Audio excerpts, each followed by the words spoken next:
तो नमस्कार मित्रों, जैसा कि आपको पता है कि हम एसएससी सीजीएल 2023 प्री के क्वेश्चंस का मैथ का सॉल्यूशन कर रहे हैं, जिसमें कि हमने पिछले 8 शिफ्ट का सॉल्यूशन कर दिया है, जिसको कि आप अगर नहीं देखे हैं तो प्लेलिस्ट में जाके चेकआउट कर सकते हैं। तो आज ये हमारा वीडियो नंबर 9 होगा, जिसमें कि हम 18 जुलाई शिफ्ट 1 के मैथ का सॉल्यूशन करने वाले हैं।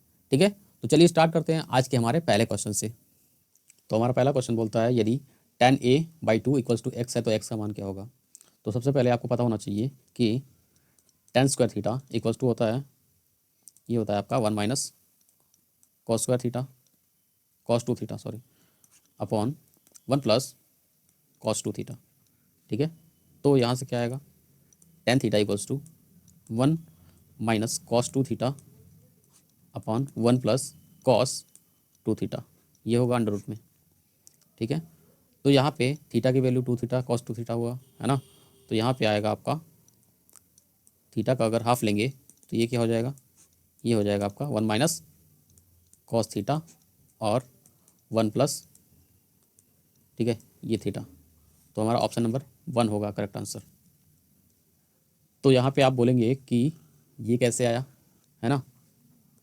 ठीक है, इसको आप याद कर लेना। वैसे ये कैसे आया ये आप देख लीजिए कि अगर cos2 थीटा का फॉर्मूला क्या होता है, ये होता है आपका 2 cos² थीटा माइनस 1, एक और होता है जो कि 1 माइनस 2 sin² थीटा, एक होता है ये होता है आपका 1 minus tan² theta upon 1 plus tan² theta, और एक होता है cos की पावर 4 थीटा माइनस साइन की पावर 4 थीटा। तो यहाँ से हम इसको और इसको ले लेते हैं तो क्या आएगा, ये आ जाएगा आपका 1 minus 2 sin² theta upon 2 cos² theta minus 1 equals to क्या, cos2 थीटा और अपॉन cos2 थीटा। तो अगर हम 1 को इधर भेजते हैं तो ये क्या आ जाएगा, 2 sin² theta upon 2 cos² theta equals to क्या होगा, तो यहाँ से ये आपका आएगा 1 माइनस cos2 थीटा और ये 1 प्लस cos2 थीटा। ठीक है, तो ये अपना ये कितना होगा, ये 2 से 2 कट जाएगा, तो ये अपना आएगा tan² थीटा इक्वल्स टू क्या, 1 minus cos2 theta upon 1 plus cos2 theta, और यही चीज़ हमने यहाँ पे लिखा था। तो आपको इतना बात और ये इतना फॉर्मूला याद होना चाहिए। तो ये ऑप्शन नंबर 1 हमारा करेक्ट आंसर होगा। आते हैं क्वेश्चन नंबर 2 पे। दिया है 20 लोगों की एक टीम का औसत भार 59.8 kg परिकलित किया गया और बाद में यह पता चला कि भार को गलती से 77 kg के बजाय 68 kg पढ़ लिया गया है। सही औसत भार क्या होगा। तो 77 kg से 68 kg पढ़ा गया, कितना कम पढ़ा गया, ये पढ़ा गया आपका 9 kg। ठीक है, तो ये 9 kg की कमी की वजह से इतना आया है, तो हमको क्या करना पड़ेगा, इसमें वृद्धि करना पड़ेगा 9 kg का। कितने लोगों पे, 20 लोगों पे, तो 59.8 kg ये अगर गलती से पढ़ा जाता है तो, और 9 kg 20 लोगों पे, तो ये कितना आ जाएगा, ये आएगा आपका 4.5, अगर 10, तो ये अगर 10 से डिवाइड करेंगे तो ये कितना आ जाएगा, ये आ जाएगा आपका 0.45। तो यहाँ पे 4 5 5 8 2 12 1 और ये 60, यानी 60.25 kg हमारा आंसर होगा, ऑप्शन नंबर 4। आते हैं क्वेश्चन नंबर 3 पे। दिया गया है त्रिकोणमितीय सूत्रों का उपयोग करके इतने का एक्सप्रेशन का मान मतलब ज्ञात करना है। ये जो एक्सप्रेशन दिया हुआ है, तो सबसे पहले ये जो देखते हैं हम, ये क्या होगा, न्यूमरेटर को सॉल्व कर लेते हैं हम। ये क्या आएगा अपना, tan x को हम क्या लिख सकते हैं, sin x upon cos x plus ये sin y upon cos y। तो ऊपर क्या आ जाएगा, sin x cos y plus cos x sin y, और नीचे क्या होगा, नीचे होगा cos x cos y। तो ये जो फॉर्मूला बना, ये हमारा बना साइन a प्लस बी का, यानी x प्लस वाई हो जाएगा, और नीचे as it is cos x और cos y। तो न्यूमरेटर का जो आया इतना आया, तो डिनोमिनेटर कितना होगा, ये होगा अपना साइन एक्स माइनस वाई और कॉस एक्स कॉस वाई। तो इससे क्या होगा कि इसको अपॉन में रखेंगे हम, तो कॉस एक्स कॉस वाई से कट जाएगा। तो ये आप क्या क्या है अपना साइन एक्स प्लस वाई और अपॉन में साइन एक्स माइनस वाई। तो इतने का जो एक्सप्रेशन का मतलब जो रिजल्टेंट है वो sine x plus y upon sine x minus y. तो साइन एक्स माइनस वाई से कैंसिल हो जाएगा और साइन एक्स प्लस वाई से कैंसिल हो जाएगा। तो कितना आया हमारा आंसर, हमारा आंसर आएगा ऑप्शन नंबर 3 1। आधा क्वेश्चन नंबर 4 पे 30 पुरुष एक काम को 12 दिन में कर सकते हैं। 6 दिन बाद 24 और पुरुष उनके साथ जुड़ गए, से इस काम को पूरा करने में उन्हें अब कितने दिन लगेंगे। तो 30 पुरुष जो है वो 12 दिन लेते हैं। 6 दिन बाद, 6 दिन बाद का मतलब क्या है कि ये 30 पुरुष जो है ना 6 दिन तक कार्य करते हैं, ठीक है। फिर 24 और पुरुष आ जाते हैं। तो 24 और पुरुष आ जाएंगे तो 30 और 24 कितना हो जाएगा, 54 हो जाएगा, है ना। और शेष काम को पूरा करने में उन्हें कितना दिन लगता है, मान लेते हैं कि डी लगता है। तो ये कितना हो जाएगा, 12 36 360 3 छः 18 प्लस 54 इंटू डी, तो 180 बराबर 54 डी। तो ये 18 से ये कितनी बार हो जाएगा, 18 3 54 3, ठीक है, यानी कि 10/3, 3 3 9 1 और ये 3, यानी 3 सही 1/3 दिन लगेंगे। अगला क्वेश्चन क्या कहता है, 10 सेंटीमीटर और 5 सेंटीमीटर त्रिज्या वाले दो वृत्त एक दूसरे को बिंदु ए पर बाह्य रूप से स्पर्श करते हैं। पी क्यू क्रमशः O1 O2 केंद्र वाले दो वृत्त की सीधी उभयनिष्ठ स्पर्श रेखा है, ठीक है। तो जब भी ऐसी कंडीशन आएगी तो ये जो स्पर्श रेखा है इसका फॉर्मूला क्या होता है, 2√AB, यानी कि 2 और रूट में AB, ए क्या है 10 सेंटीमीटर और बी क्या है 5 सेंटीमीटर। तो यहाँ से 2 5 × 5 × 2, यानी कि 5 यहाँ से बाहर आ जाएगा, 5 गुना के 10 √2 सेंटीमीटर। आते हैं अगले क्वेश्चन पे। एक पुलिसकर्मी को 400 मीटर की दूरी पर एक चोर देखता है। एक पुलिसकर्मी पीछा करने लगता है तो चोर भी भागने लगता है। यदि चोर की चाल 32 किलोमीटर प्रति घंटे और पुलिसकर्मी की चाल 40 किलोमीटर प्रति घंटे है तो पुलिस द्वारा पकड़े जाने से पहले चोर कितनी दूरी तक भाग चुका होगा, ठीक है। यानी कि कुल दूरी है कितना, 400 मीटर। अगर एक ही दिशा में चल रहे हैं तो इनका डिफरेंस क्या आएगा, इनके स्पीड का डिफरेंस आएगा 8 किलोमीटर प्रति घंटे। लेकिन हमको दूरी तो मीटर में दिया हुआ है ना। तो इसको हम मीटर पर सेकंड में चेंज कर लेते हैं। यह आएगा 5/18, तो 18 ऊपर चला जाएगा। और ये जो समय आएगा इस समय को चलते हुए चोर कितनी दूरी तक चल चुका होगा। तो इसकी ये टाइम हुआ अपना, ठीक है। और इस समय में चलते हुए चोर कितना दूरी तक चल चुका होगा। चोर की चाल है कितनी, 32 किलोमीटर प्रति घंटे। तो यहाँ पे 32 लिखेंगे और 32 ये 5/18, तो 18 से 18 कैंसिल, 5 से 5 कैंसिल, 8 चौक 32, यानी कि 4 चौक 1600 मीटर की दूरी ये कवर कर चुका होगा, कौन, चोर। आते हैं क्वेश्चन नंबर 7 पे। दिया है निम्नलिखित में से कौन सी संख्या इतने को पूर्णतः विभाजित करेंगी, ठीक है। जब भी ऐसे घात वाले क्वेश्चन आएंगे तो सबसे पहला नंबर जो है उसको हम लेंगे कॉमन। तो 4 पे 12, ये बचेगा 1 और यहाँ से आएगा आपका 4 की पावर 1, यहाँ से 4 की पावर 2, यहाँ पे 4 की पावर 3, ठीक है। तो जब भी ऐसे क्वेश्चन होते हैं तो मेनली जनरली यही इसी का मल्टीपल होता है कोई भी आंसर, ठीक है। तो यहाँ पे 1 और यहाँ पे 4, यहाँ पे 16, यहाँ पे कितना 48, 64। तो 16 और 64 कितना होगा, ये हो जाएगा आपका 80 और 80 और 5 85, यानी कि ऑप्शन 85 का मल्टीपल होगा। तो 85 का फैक्टर होगा, सॉरी। तो 85 से ये 3 नहीं करता है, 85 से 3 से 85 नहीं करता है, ठीक है, सॉरी। 7 से 11 से, तो ये कटेगा आपका 17 से, 17 पंजे 85, यानी ऑप्शन नंबर 1 हमारा करेक्ट आंसर होगा। तो क्वेश्चन नंबर 8 क्या कहता है, मान लीजिए कि ABC एक PQR ट्राइंगल दिया हुआ है, ठीक है। क्रमशः PQ QR PR भुजाओं के मध्य बिंदु है, ठीक है, मध्य बिंदु है। यदि ट्राइंगल PQR का क्षेत्रफल 32 सेंटीमीटर स्क्वायर है तो ट्राइंगल AB का क्षेत्रफल क्या होगा। तो एक ट्राइंगल ड्रॉ कर लेते हैं हम। तो ये PQ और ये R। तो PQ पे है पॉइंट A जो कि मध्य बिंदु पे है, फिर B ये भी मध्य बिंदु पे, और C ये भी मध्य बिंदु पे।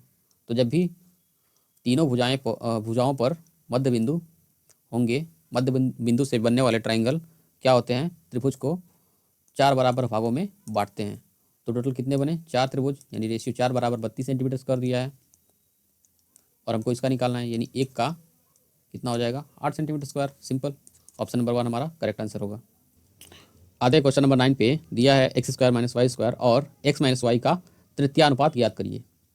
तो ये होता है हमारा फर्स्ट, ये सेकंड और ये थर्ड। हमने तो सेकंड लिखा है, इसका मतलब ये है कि सेकंड को ही जो मध्य होगा, ठीक है, दूसरा जो होगा उसको हम 2 बार लिख लेंगे और ये थर्ड अपना होगा। तो पहला गिवन है, दूसरा गिवन है, तीसरा हमको निकालना है। तो पहला दिया है x square minus y square upon में ये दूसरा एक्स माइनस वाई और ये एक्स माइनस वाई। तीसरा हमको निकालना है, मान लेते कि n होगा वो संख्या। तो n बराबर ये क्या हो जाएगा, एक्स माइनस वाई का होल स्क्वायर अपॉन, इसको हम कैसे लिख सकते हैं, इसको हम लिख सकते हैं एक्स प्लस वाई और एक बार एक्स माइनस वाई। तो एक्स माइनस वाई से कैंसिल हो जाएगा। तो हमारा क्या आएगा answer, x minus y upon x plus y. Option number 2 हमारा करेक्ट आंसर होगा। आते हैं क्वेश्चन नंबर 10 पे। 10,000 रुपये मूल्य की वस्तुएं खरीदने पर एक दुकानदार अपने ग्राहक को 500 रुपये की फ्लैट छूट प्रदान करता है। इसके अलावा क्रेडिट कार्ड का उपयोग करके खरीदारी करने पर वह 7% की अतिरिक्त छूट देता है। यदि कोई ग्राहक क्रेडिट कार्ड का उपयोग कर 10,000 का सामान खरीदता है तो उसे कितनी भुगतान करनी होगी। 10,000 का सामान खरीद रहा है और हमसे बोला है कि 10,000 खरीद करने पर 500 रुपये की छूट करता है और क्रेडिट कार्ड से भी कर रहा है, यानी कि 7% की एडिशनल डिस्काउंट भी मिलेगा, यानी अतिरिक्त छूट भी हमको मिलेगा। तो यहाँ से 10,000 माइनस करेंगे 500 और एक एडिशनल डिस्काउंट भी है जो कि 7% का है। 7% का मतलब 93/100, ठीक है। तो ये आ जाएगा आपका 9500, 93/100। तो 100 से 100 कट जाएगा, ये आएगा अपना 95 इंटू 93। इसको आप लिख क्या सकते हैं, 100 माइनस 5 तो 93। तो यहाँ पे 93 100 माइनस 15, एक बचेगा, 9 बचे 45, 1 46। तो यहाँ से ये 5, 9 में से 3 गया, 9 में से 6 गया 3, यानी कि 35 जो है हमारा लास्ट 2 नंबर होंगे। तो ये नहीं होगा हमारा, यानी ऑप्शन नंबर 1 होगा। बाकी आप पूरा सॉल्व करेंगे तो ये आएगा अपना 8,835। क्वेश्चन नंबर 11 क्या कहता है, एक दुकानदार नीचे दी गई छूट संबंधी योजनाओं की पेशकश करता है। 10% और 15% की 2 क्रमिक छूट, यानी कि 10 + 15 सक्सेसिव लगा रहे हैं यहाँ पे हम, ठीक है। और 10-15 कितना हो जाएगा, ये हो जाएगा आपका 10 × 15 150 बटे 100, यानी कि ये कितना आ जाएगा 1.5, यानी कि 26% हमको डिस्काउंट मिलेगा। यहाँ से कितना मिलता है देख लेते हैं। तो 5 वस्तुओं की खरीद पर 2 वस्तुएं फ्री मिलती हैं। फ्री वाली के ऊपर रखो और टोटल कितनी है 7 × 100, यानी कि 200 बटे में 7, 7 दूना 14, ये 6 0, 7 8 56, यानी कि 28% समथिंग मिलेगा हमको। तो इससे ये पता चलता है कि हमको सबसे ज़्यादा छूट कहाँ पर मिलता है, स्कीम बी पे, ठीक है, यानी ऑप्शन नंबर बी हमारा करेक्ट आंसर होगा। यहाँ पे दिया हुआ है सिंप्लीफिकेशन का क्वेश्चन। तो ये a + b का स्क्वायर, a - b का होल स्क्वायर और यहाँ पे a भी दिया हुआ है, ठीक है। तो यहाँ पे ये पूरा a स्क्वायर छोड़ो, यहाँ पे रख सकते हैं। यहाँ पे हम एक बार प्लस कर लेंगे, एक बार माइनस कर लेंगे। तो 326 ऐसे कर लेते हैं, a b a b, ठीक है, a + b plus a - b और यहाँ से a + b minus a + b और यहाँ नीचे क्या है, a b है। तो यहाँ b से b कट जाएगा, यहाँ a से a कट जाएगा, 2ab और अपॉन में ab, यानी ab से ab कटा क्या है हमारा आंसर, सॉरी 4 हो जाएगा ना यहाँ से। तो ये हमारा आंसर आएगा 4, ऑप्शन नंबर सेकंड हमारा करेक्ट आंसर होगा। आते हैं क्वेश्चन नंबर 13 पे। दिया है निम्नलिखित में से कौन सी संख्या 24 से विभाज्य होगी। तो 24 का मतलब क्या है, इसको हम 8 × 3 लिख सकते हैं, 8 × 3। तो 3 का डिविजिबिलिटी रूल होता है कि सम ऑफ डिजिट होंगे वो क्या होंगे, 3 से डिवाइड होने चाहिए। तो यहाँ पे हम कर लेते हैं 9 2 1 3 5 4 9, यानी कि ये हो रहा है, यहाँ पे हो रहा है क्या 6 6 7 6 11 7 4 11, यानी कि ये नहीं होगा। यहाँ से 9 6 हो जाएगा, 6 भी हो जाएगा, 8 2 10 ये भी नहीं होगा। यहाँ से 6 6 8 2 10 5 15, यानी कि ये भी होगा। तो हमको ये क्लियर है कि सेकेंड और थर्ड ऑप्शन नहीं होंगे हमारे आंसर। तो हमारा कोई आंसर जो होगा वो होगा या तो पहला या तो चौथा। तो हम अब 8 से चेक करेंगे। 8 का डिविजिबिलिटी रूल क्या कहता है कि अंतिम 3 संख्याएं 8 से डिविजिबल होनी चाहिए। तो यहाँ से 8 से होता है क्या, 8 है 64, यहाँ पे 2 बचेगा, 2 8 28, यानी 8 से ये नहीं कटेगा। हमारा आंसर क्या होगा 512, 8 8 छक 48, 3 2 8 चौक 32, यानी कि हमारा ऑप्शन जो है ऑप्शन नंबर 1 हमारा करेक्ट आंसर होगा। आते हैं क्वेश्चन नंबर 14 पे। दिया है किन्हीं दो प्राकृतिक संख्याओं के अंतर का घन 1728 है, जबकि दी गई इन दोनों संख्याओं का गुणनफल 108 है। दी गई इन दोनों संख्याओं के घन का धनात्मक अंतर ज्ञात कीजिए। ठीक है, तो यहाँ पे दिया हुआ है इनकी संख्याओं के अंतर का घन। तो a माइनस बी का होल क्यूब दिया है हमारे पास 1728। ये दोनों संख्याएं, इनके अंतर का ये घन। तो a माइनस बी क्या आ जाएगा, ये आ जाएगा अपना 12, जबकि हमको पता है कि 12 का ये क्यूब होता है। ठीक है, तो यहाँ पे घनमूल हो जाएगा हमारा 12, यानी क्यूब रूट। और यहाँ पे एक और चीज़ दिया हुआ है a इंटू बी, यानी कि इनके गुणनफल दिए हुए हैं 108। तो यहाँ से हम क्या कर सकते हैं, a माइनस बी का होल क्यूब। अच्छा, हमको निकालना क्या है, घनों का धनात्मक अंतर। अंतर क्या मतलब a cube minus b cube निकालना है हमको। तो ये क्या आ जाएगा, a माइनस बी का whole cube equals to a cube minus b cube minus 3ab, और ये ब्रैकेट में a माइनस बी। ठीक है, इतने एक्सप्रेशन का हमको वैल्यू निकालना है। तो इसको हम इधर भेजते हैं, a माइनस बी का क्यूब 1728, और ये प्लस 3ab का है 108। a माइनस बी क्या है, a माइनस बी आपका 12, और ये A Q minus B Q 1728 है।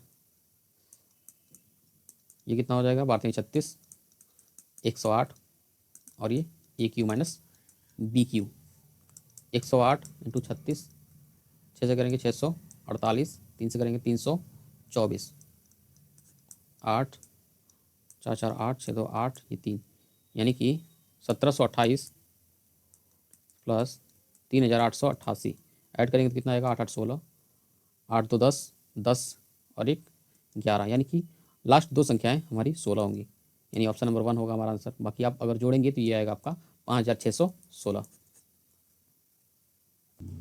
तो आते हैं क्वेश्चन नंबर 15 पे। दिया है दी गई प्राकृतिक संख्याओं के अंतर का घन 1728 है, तो सेम क्वेश्चन हो गया।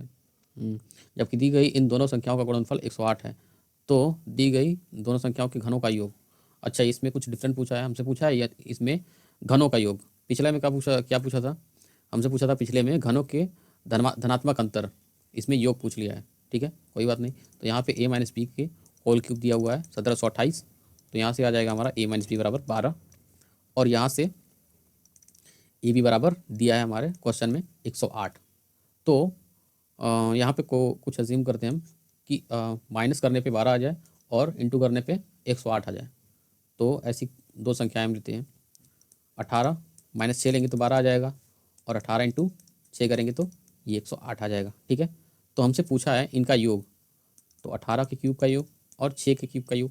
58 का क्यूब क्या होता है, 18 का क्यूब 58 32, और 6 का क्यूब 216। इसको ऐड करेंगे तो ये आ जाएगा हमारा 6048।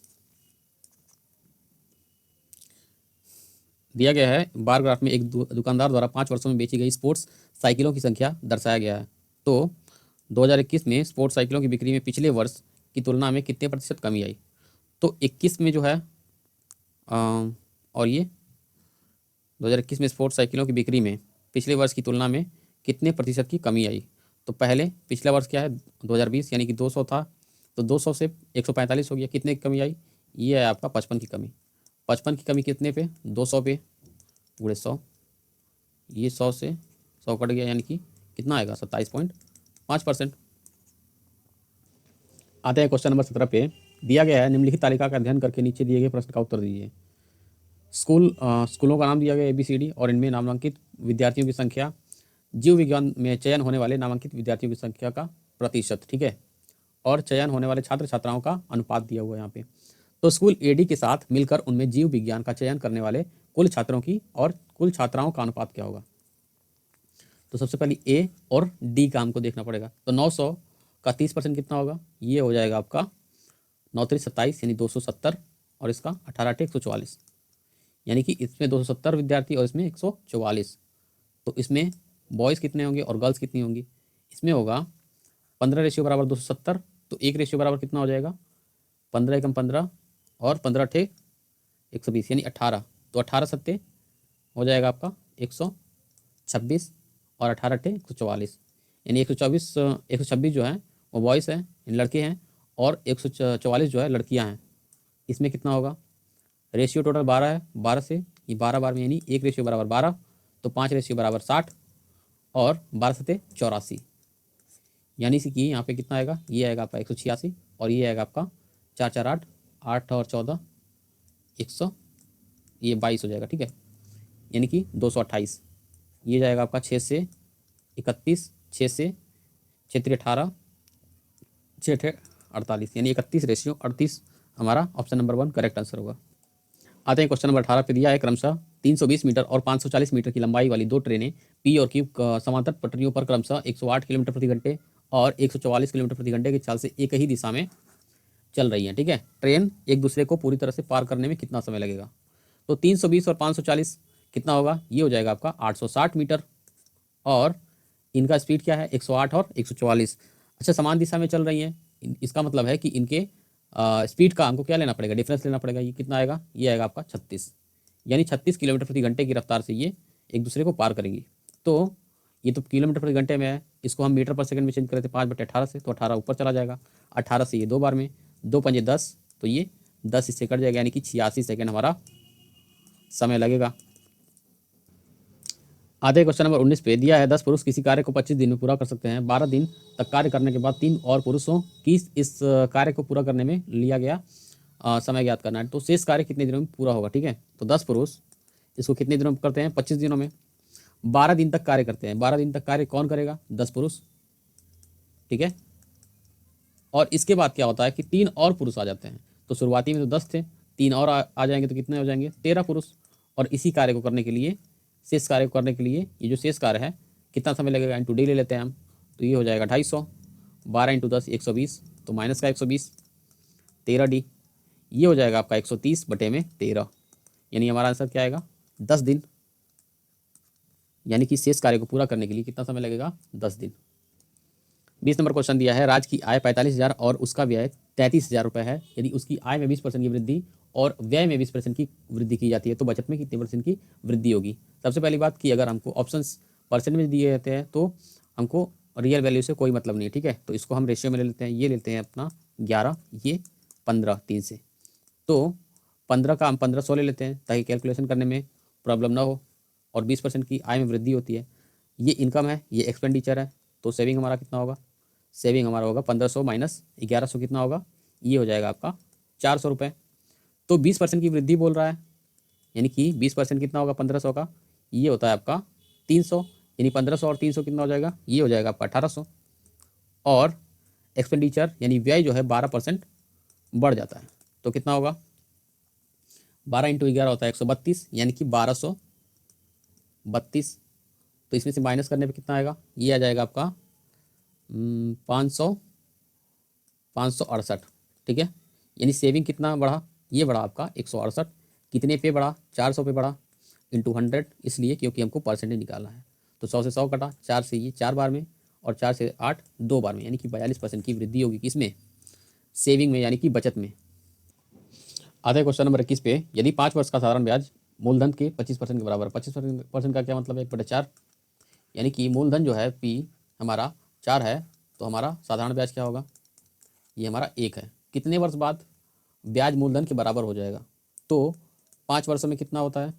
1 होता है ब्याज, है ना। तो कितना ब्याज हम करना है? 4 करना है, मूलधन के बराबर करना है, यानी कि 4 से मल्टीप्लाई करेंगे, तो 4 से हमको मल्टीप्लाई इधर भी करना पड़ेगा, यानी 20 वर्षों में ये 4 हो जाएगा, यानी मूलधन के बराबर हो जाएगा। ऑप्शन नंबर 4 हमारा करेक्ट आंसर होगा। क्वेश्चन नंबर 22 में दिया है, ए एक काम को 20 दिनों में करता है, बी उसी को 15 दिनों में करता है। तो टोटल काम कितना हुआ? 60 एलसीएम का, ये 3 बार में, ये 4 बार में कटेगा। तो क्या बोलता है? बी ने 9 दिनों तक काम किया। 4 की एफिशिएंसी से 9 दिनों तक काम करेगा तो कितना काम कर पाएगा? 36। तो बचेगा कितना रिमेनिंग? रिमेनिंग बचेगा 24 काम। और इस 24 काम को करने के लिए ए करता है, ठीक है, ए करता है 3 की एफिशिएंसी से, तो समय कितना लेगा? 8 दिन। और यही हमसे क्वेश्चन में पूछा था। ऑप्शन नंबर 3 हमारा करेक्ट आंसर होगा। तो क्वेश्चन नंबर 23 में दिया है 15 सेंटीमीटर और 13 सेंटीमीटर त्रिज्या वाले दो केंद्रीय और संकेंद्रीय वृत्त बोला, ठीक है। संकेंद्रीय वृत्त दिए गए हैं, बड़े वृत्त की उस जीवा की लंबाई ज्ञात करें जो छोटे वृत्त की स्पर्श रेखा है, ठीक है।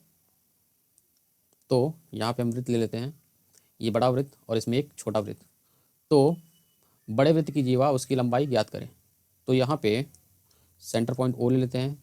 बड़ा वृत्त जो है वो है आपका 15 सेंटीमीटर और छोटा वृत्त जो है वो है आपका 13 सेंटीमीटर। ये है 15 सेंटीमीटर और ये है 13 सेंटीमीटर। तो जहाँ पे ये स्पर्श कर रही है तो ये इस जीवा का लंबाई हमको ज्ञात करना है। 15 13 ये कितना होगा 225 माइनस 169, ये हो जाएगा आपका 6 और ये होगा 21, ये 5, यानी कि ये हो जाएगा आपका √56। तो ये भी √56 होगा, हमको टोटल ज्ञात करना है।